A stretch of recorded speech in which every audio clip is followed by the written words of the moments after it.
Welcome, everybody. How's it going? Yeah, wherever you are around in this world. Maybe you might be in France, or you might be in Spain, or you could be in the jungles of Costa Rica. Welcome. This is the Tim Laskus Show, and yes, I am Senor Tim Laskus. And this is episode 26. And let me ask all of you a question. What do you know about branding? Well, if you're like me, probably don't know a lot, but that's okay because today's featured guest is Amber Hurdle. She is the branding expert. She's a brand strategist. She understands leadership. She has a podcast called the Bombshell Business Podcast, and she's a mover and a shaker. She's worked with such companies such as Lowe's and FedEx and Deloitte and AT&T and Marriott and Renaissance and all those big name brands because she understands brand clarity, brand messaging, rebranding, brand leadership, you name it. But she said she couldn't help me because I got a little rinky-dink brand and she doesn't work with those. Just kidding. Hey, get ready, because she's awesome. It's coming up. Enjoy. The Tim Laskus Show, in search of entrepreneurial gold. Tim digs deep into the minds of his guests, entertaining, down to earth, and informative. Now, here's your host, Tim Laskus.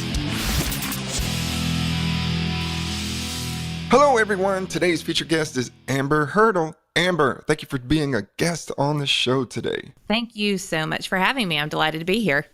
Hey, you were telling me earlier that your passion is killing rats. Is that true? Killing rats. No. You gym rats. You said you were I got it confused. See, I've already started to show off on the wrong foot. Yeah, I'm like, nope, I'm not like climbing up into any like dirty New York attics anytime soon. Although that could be an interesting new addition to like a good HIIT workout or something. So yeah, gym rat. I'm a gym rat for sure. That's cool. Love the So free how weight often room. do you work out? 5 days a week at least. So I'm at Sports Village Fitness Center here in Lebanon, Tennessee, just outside of Nashville where I live. And there faithfully we have planned out workouts. We're in the gym, like in the actual free weight room. I'm not a big aerobics girl, not that I have anything against it, but I like to say I hit the gym so I don't hit you. It's a great way for me to get out like all my just physical energy and any aggression first thing in the morning. And I like that. Yeah. Press some heavy weights and then get on about my day. Wow. You ever use steroids? No, I don't need them. I don't know, just checking. You know, it may be something that's popular now. I don't know. I just have to ask. Yeah, and I'm a little jacked up, especially today because it was leg day. So anybody who works out knows leg day is like raw. Yeah. Hey, since you're so close to Nashville, do they play country music in the gym? No. So that's a little fun fact about Nashville is we are known for country music and it's definitely here, but we also have a great music scene. We have a great jazz community, lots of alternative and rock, and the Schermerhorn Symphony Center brings in a lot of different pop and jazz artists, and then also, of course, our amazing Nashville Symphony. So there's a lot more art, including visual. We have the Frist Center for the Visual Arts. We have all kinds of amazing art shows that come through that you would see like in New York or London. So yeah, we have TPAC, we have Broadway plays that come. So people think of Nashville as country music, and then true Nashvillians, we have all kinds of things that we do, and hanging out in honky tonks is probably not at the top of our Friday night list, but it's super fun when friends come and we take them and they're like, here's Broadway. Wow. See, I never would have known. I think of Nashville as just like the country capital. And, you know, you're talking about going to the gym right outside of Nashville. I'm thinking of like Garth Brooks coming up and like helping you to, you know, when you're doing your bench press. I got friends. In low places. That's awesome. You know, I mean, Loretta Lynn might be hanging out there somewhere. I don't know. That's cool. That's great. Well, Amber, tell the listeners a little bit about yourself professionally. What are you currently working on? Okay, well, I am a brand obsessed expert. So I work with companies to really get clear on their brands from the inside out. So what that looks like in corporate America or larger businesses, we talk about their company culture and their employee engagement and how they lead that brand from the inside out. So ultimately, it does impact both the bottom line and the customer experience. And then with small business owners, they tend to come to me for brand clarity, which always goes back to those, that inside culture. And then what does your customer believe about you? And do those two things match? So I do a lot of rebrands, brand clarity. I do some launches, and we start with the messaging, and then we go to the visuals, and my team pulls together a lot of awesomeness. So I love working in both worlds. I'll never give up one for the other. And right now I'm working on my book that's going to come out October 1st called The Bombshell Businesswoman. So it's yeah. Congratulations. Thank you. It's a labor of love. So anybody who's written a book, they're probably going, yes, it is. Oh, yes, absolutely. Well, it's quite an accomplishment. I mean, so many different things that go into to writing and editing and marketing and all the shopping around for someone to have your book, listed. And yeah, it's an incredible experience. If you ever have a chance to go down that path, it's not easy, but it's definitely rewarding. Yeah, absolutely. Well, that is awesome. Now, what if somebody came to you and they said, you know what, all of my customers think I'm an idiot. I need to be rebranded. Could you work with someone like that? Well, I would hope that would never be the case, because if they're customers, they're paying you to solve their problems. So if they think you're an idiot, really they're the idiots, because they're giving their money away to somebody they don't trust. But so I do a lot of next leveling. I tend to work with premium brands or aspiring premium brands. So if somebody's been in business for a while and they want to maybe increase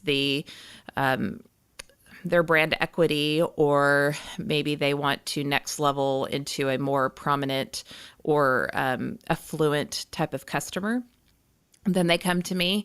And so a lot of that just, again, goes back to who is your customer and how do you appeal to them. And so if you're schlepping a chintzy brand, you're not likely going to attract a luxury or a premium customer who's willing to pay a premium for the experience. So you got to give that experience. And that's what I tend to be about. I work with a lot of resorts and higher end restaurants, and then spas and salons and businesses, law firms. I mean, I do a lot of different stuff, but it tends to be more in that premium brand space.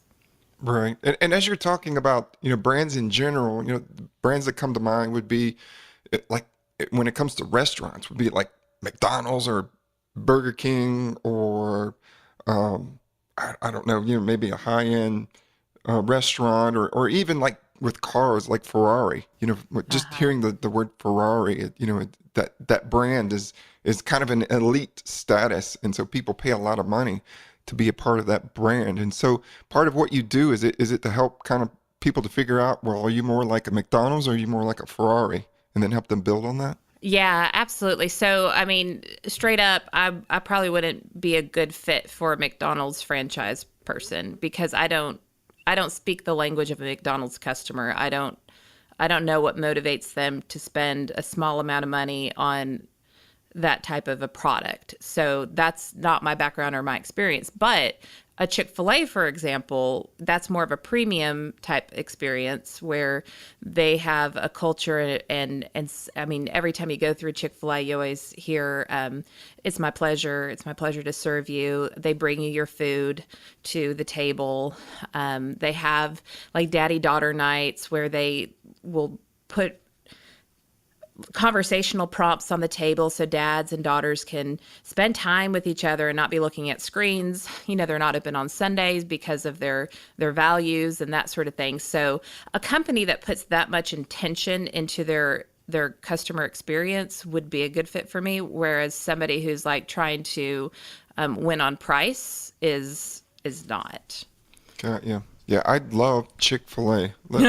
We got one right down the road, and for people who don't know Chick-fil-A, they sell. I mean, chicken is their specialty, and they have this ad campaign which is great with cows that are Yeah. trying to get you to eat more chicken, and they can't spell, but you'll see like a big cow on a billboard, and it's CHIKIN, eat more CHIKIN, Yeah. and it's just brilliant marketing and but you mentioned the service that you get. It's always the best, top notch, and there could be 500 people in the drive-through and they'll get you through in about 3 minutes. I don't know how they do it. Yeah, absolutely. Because their focus is on the experience. So that's why I can work with resorts because I mean, if you need a place to lay your head, I mean, you could do that at your friend's house on their couch, or you could do that at a Motel 6. Now, I'm not knocking Motel 6. There's an audience, there's a clientele for Motel 6, but there's a reason why people pay for a JW Marriott or a Ritz-Carlton or a Lowe's Resort. There's a reason for that, and it's because of it's the entire experience. It's how it smells. It's how the touch. It's the flavors of the food at the outlets, at the dining restaurants. There, it's how they're treated and dealt with when they walk in the door, and down to if something goes wrong with their bill. How is that experience when you call back and you meet somebody who might not work in the hotel? And so from start to finish, everything is very well thought out because they know that the person, let me describe it this way. The person who stays at a place like that or goes to a restaurant or goes to a spa or goes to a hair salon who expects this premium type of experience, just imagine their day to day. Imagine what car they drive. Imagine how they're treated in their business or at their office. Imagine just every part of their day. If they come to your business and that type of experience where it's an elevated experience is disrupted with subpar, do you think they're going to come back to you and include you as a part of their day and as a part of their financial decision making? Not likely. When people like to be treated a particular, I'll say it, I'm maybe not high maintenance, but luxury is like my favorite word. So I like for when I walk into a restaurant for the owner or the chef or the bartender or whoever to know me and know what I like and know what to bring me and that sort of thing. If I walk in somewhere and I don't have that experience, why would I go there? Because there's other places where I can. So that's a lot of the mindset shift that I have to get to with my clients because maybe I didn't grow up affluent. I mean, you could go and listen to my podcast episodes. You could hear I was a teen mom. So this isn't like, oh, I was raised with a silver spoon in my mouth and I've never struggled a day in my life, so I know how this works. Like, you have to get into the psychology of that particular type of customer and understand how to appeal to them in a different way than you would in somebody who's like, this is good enough. Yeah. Well, I think I saw a slogan for the Marriott the other day, a new slogan. It says, the Marriott, you don't get bed bugs here. No, I'm just making that up. I don't think so. Hey, but if they start that, I want a piece of that action because you heard it first right here. That's funny. Yeah, you get residuals on that one. Yeah, I know for some sure. Marriott people. I'll pitch it for you. I've got a friend. Right. Now, Amber, for the entrepreneurs who are listening, or entrepreneurs, sidepreneurs, what are some tips that you would give them, or some words of wisdom, an actual resource, or something you've come across that's been helpful in your journey? Well, two things. First, you need to find your entrepreneurial crew.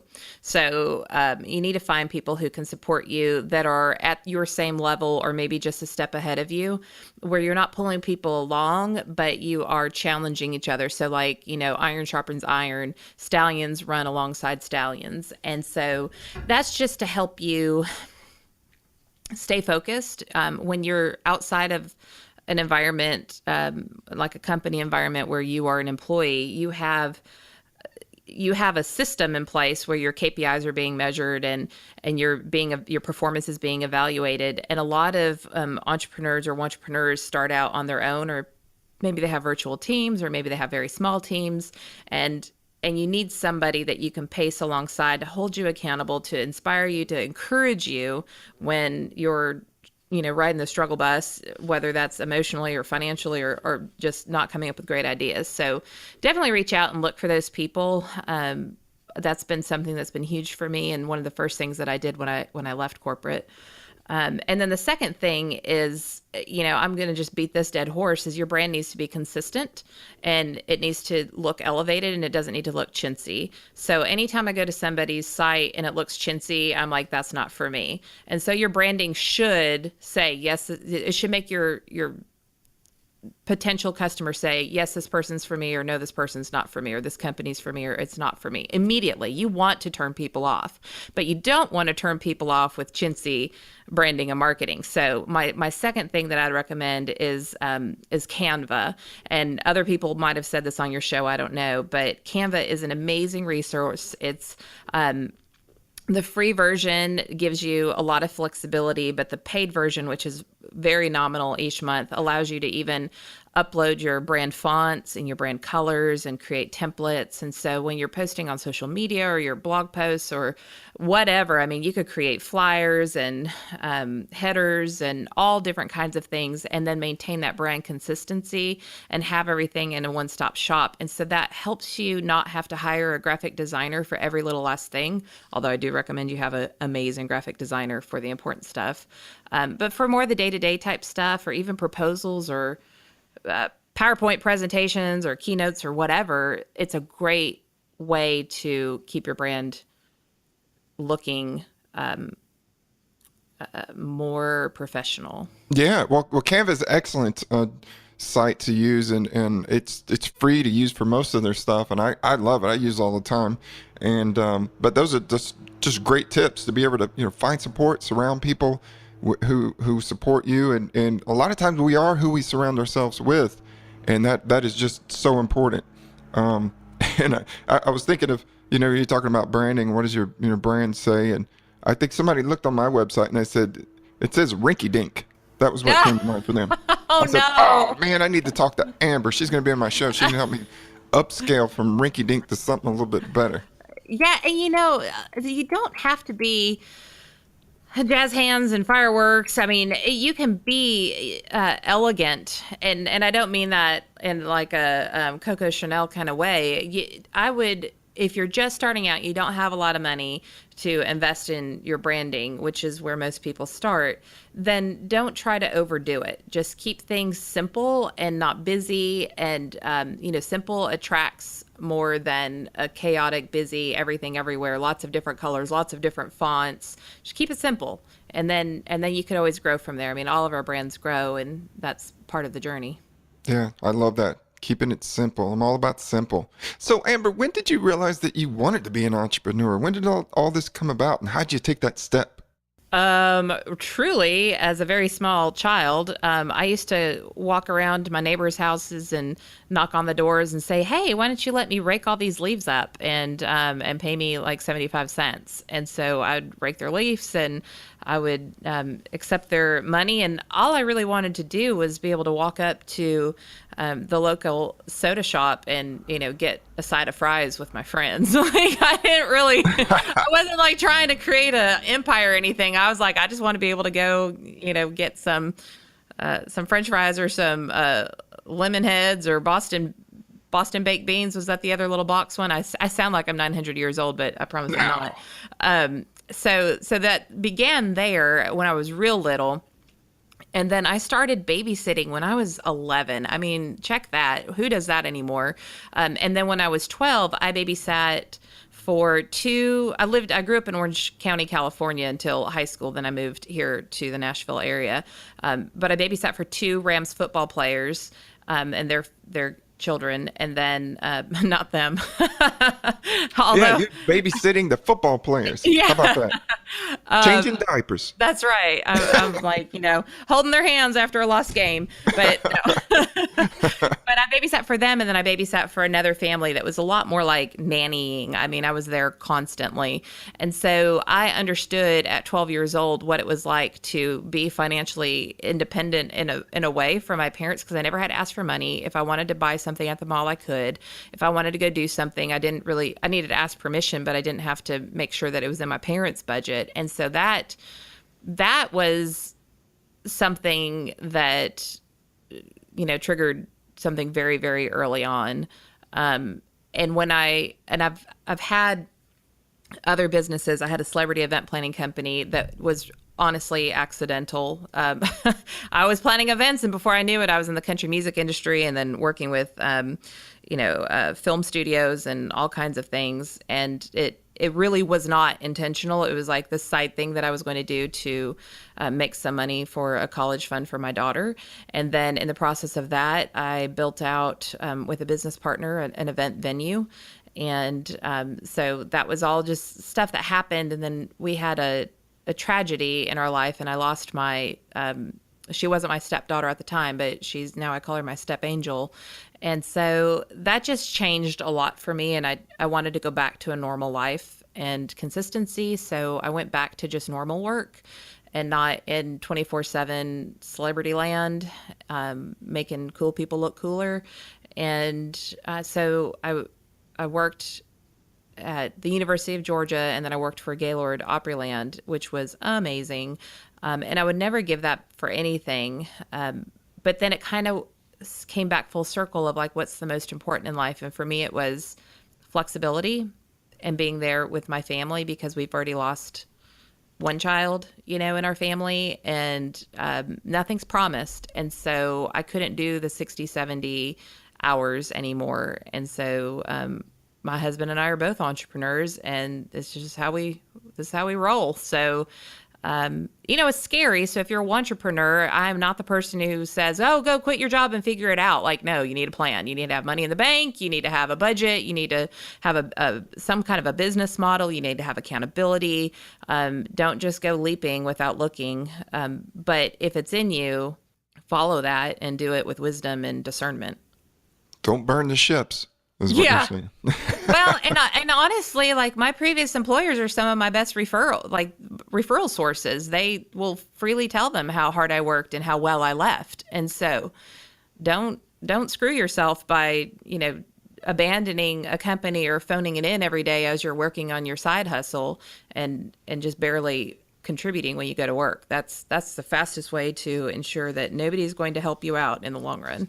Right. Well, that's great advice. And, it sounds like you started very young as an entrepreneur. Your entrepreneurial spirit was showing from way back when. And did you have that talk about money and finances and, how to save or how to invest? I was raised by a drummer and a chef. So I didn't really have a normal childhood. But what my parents taught me was how to be joyful in all circumstances. So whether we had a little or whether we had a lot, we knew how to live abundantly. And I never knew when we were broke, and evidently we were a couple times. And I went to private school, and my parents prioritized where they put their money. And we just never felt like we did without. And then, of course, I've got enough hustle and work ethic from my parents that, going back to being 12 years old and like bankrolling myself. I mean, my parents taught me, I think, what mattered. And that was work hard, be honest, be happy with wherever you are in life, and that there are cyclical times. And I think that helps with the fear. And, money's just never been I know that's a trigger for a lot of people, and it's just never been for me, because I know how to be happy with like hardly anything and still live like a luxury lifestyle. So yeah, and that's so important, is not to let that be your focus when it comes to money. But there's so much, a lot of other things that go along with being an entrepreneur, more so than just money. And yeah. And I will say, though, as an adult, I found mentors, like, how do you buy a house and how do you wisely buy a car? And I have I call him my Nazi bookkeeper. He's amazing. And so I understand the importance of it, and also just being a teen mom, who had to figure things out the hard way. I took Financial Peace University. Once you take it, Dave Ramsey's program, you could take it again and again. So before my husband and I got married, we took it together to learn our financial personalities. So I'm not dismissing by any stretch of the imagination, really getting some solid education on not only managing your finances, the how-to and the practical side of things, but your relationship with money and how you tend to spend or save, or what your go-tos are when it comes to money, because it's just a tool. It's just energy. It's not. I mean, it's not some scary monster. It's not good or bad. It's just a tool. Right. Well, it sounds like you've surrounded yourself by great people who've given you good advice, and even, mentors and programs that helped you, especially like Dave Ramsey, and he's well known in the financial, community of how to, be healthy in your finances. But also looking back as an entrepreneur, Amber, can you share a time when you were just mentally maybe burned out, and how you were able to cope and get through with it? Which time? Maybe the most recent time. So I won't say burned out necessarily, but I will say just mentally challenged. I had a client who, there's multiple stakeholders in the small business, and I thought that I was going to go in and we were at the point of strategic planning. So going through a rebrand, we're doing the strategic planning to carry out the plan, and everything started going off the rails. So there was some internal conflict that hadn't been bubbled up to me.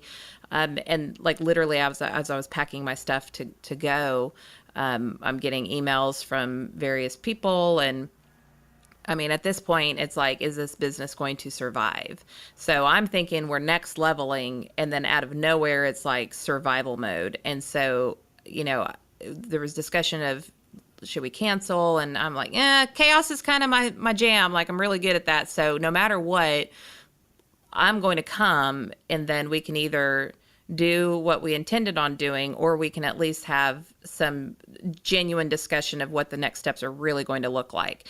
And that was unsettling. And when you have that kind of pressure, so maybe I'm speaking to some of the coaches and, even like brand consultants or marketing professionals or whoever, when you have that type of dissent, or it's out of the scope of what you really had signed up to do, and now you're dealing with like emotions and personalities and things like that, you have to go back to your communication skills, your facilitation skills, everything that you've learned over the years. Thank God I'm a certified coach, because that helps a lot. But I'm just going to straight up say I started praying, because there comes a certain time where it's just like, it's out of my ability, right? So I just started praying for each individual. I started praying for the business.